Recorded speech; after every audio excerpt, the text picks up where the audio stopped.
When you show clips in your classes of classic films, which resonate most with today's generation, the millennials? Like when you show them, which are the ones they have the most questions about, or that are most polarizing to them?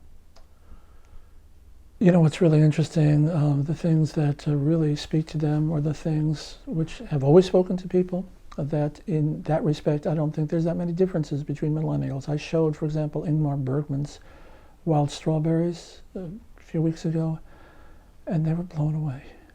They loved it. They were so enthralled by that film, and the revelation at the end of that movie, when the old man lies in bed and for the first time in that film sees together his father and mother by that reflecting pool at the end of the film, and you have this kind of Jungian vision of wholeness and completeness and so on. I don't care, they're 18, 19, whatever it was, that spoke to them. So I would say that things that speak to people today are the things that have always spoken to them.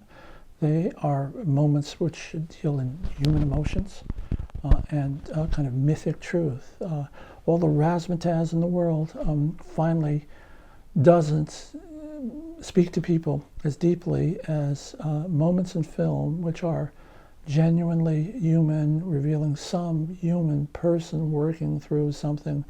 That is what still speaks to my film students.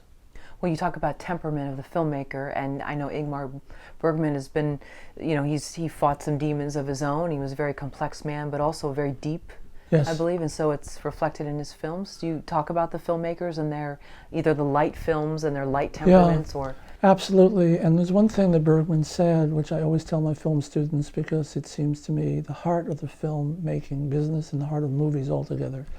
In his autobiography, Bergman points out that when you watch a 2-hour movie, you're actually watching a much shorter film, because what's going on is that since the image is intermittent, light, dark, light, dark, light, dark, light, dark, there are in essence 2 projectors always at work. There's the mechanical one, or the digital one, and then there's this one right here behind your pineal gland, and you are co-creating the film that you're watching.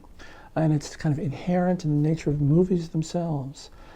So Bergman's sort of movies express, I think, that understanding that there's something mythic and deep about any movie, but particularly his. So that's why I personally feel that Bergman fantastic, and honestly, it's the great guys, Fellini, Bergman. My students still love that, and what thrills me is that I show them a movie like La Strada, and they never heard of it, never seen it, and still love it.